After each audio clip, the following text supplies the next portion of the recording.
Welcome to my repair kit. I'm Eric Jacobson. In this video, I'm going to show you how to weave a rush seat. The first step to make the rush more pliable is to soak it for 2 to 4 minutes. Attach the beginning of the strand to the front of the left rail. We're going to get right into the steps, so hopefully it's not too confusing. The first step is to have the strand over the front rail. Step 2, come up through the center of the seat and over the top of the left rail. Step 3 is to pass it across the front and under the right rail. Then come up over the right rail and under the front rail. Step 4, pass it across to the back and go over top of the rear rail. Step 5 is to go over the right rail, cross the back and under left rail. Step 6, then go over the top of the left rail and under the rear rail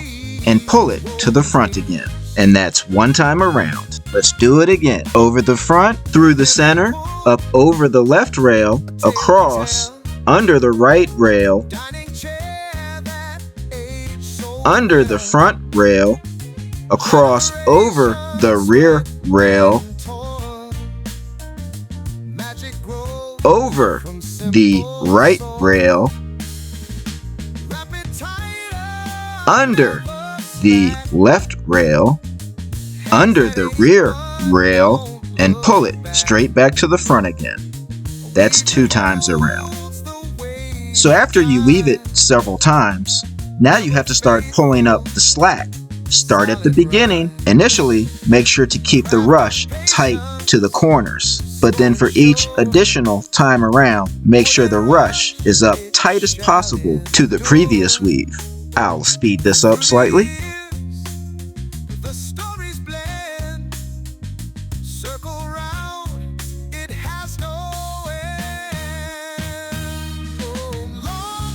Now that I've taken all the slack out, I put a clamp on to hold my strand in place while I weave some more.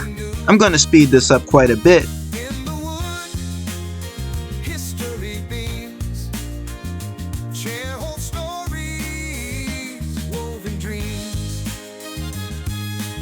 After 8 or 10 passes, I use this putty knife to condense the rush weave as tight to the corner as possible on all sides.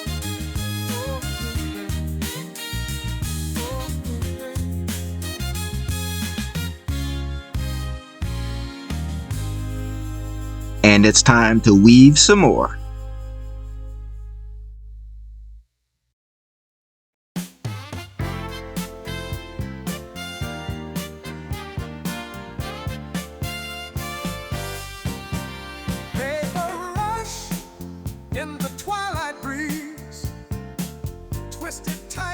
As you can see, I've reached the end of my rope. We'll talk about that dowel in a second, but we're going to have to get another roll of rush wet. Again, use the putty knife to condense the weave as much as possible.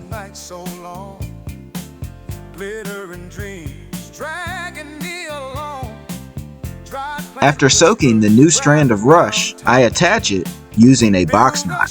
Getting back to the comment about the dowel, when you order a roll of rush, it comes at 50 yards. You can't just start weaving right off the roll. You have to cut it down into manageable strands. So I cut off strands of either 10, 15, or 20 yards at a time, wrap them tightly around this dowel, which makes it easy for me to dispense it as I'm weaving. I'm going to speed this up again quite a bit.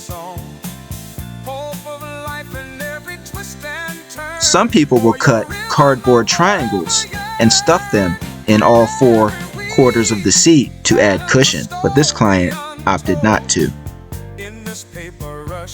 And here we are starting our 3rd roll of rush.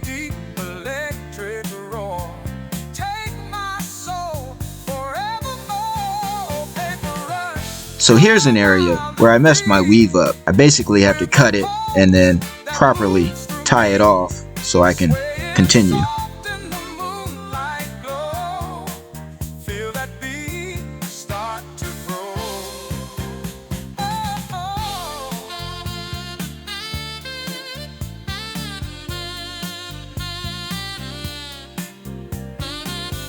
Now you can see that the hole in the middle is very small, so we basically have to start feeding the strand in little bit at a time. We can't use it on a dowel anymore. This is where it starts to get a little tricky, because as you can see, there's a lot of space left in the front of the chair and not much space left on the sides or rear of the chair. Right now, I'm weaving, alternating just in the front and the rear. I'm not going onto the sides. If this seat were square, the weave would be equal on all sides. But because the front is far wider than the rear, we're going to have to get creative while weaving in the last strands to fill up the front. If you're interested in learning how to repair scratches, gouges, broken wood, and working with finishes, check out my book, My Repair Kit, Repair Furniture Like a Professional, a masterclass by Eric Jacobson.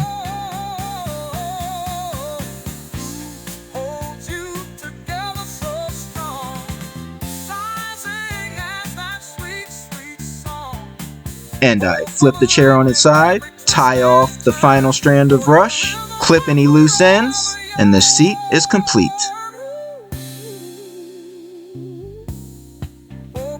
Thank you for watching.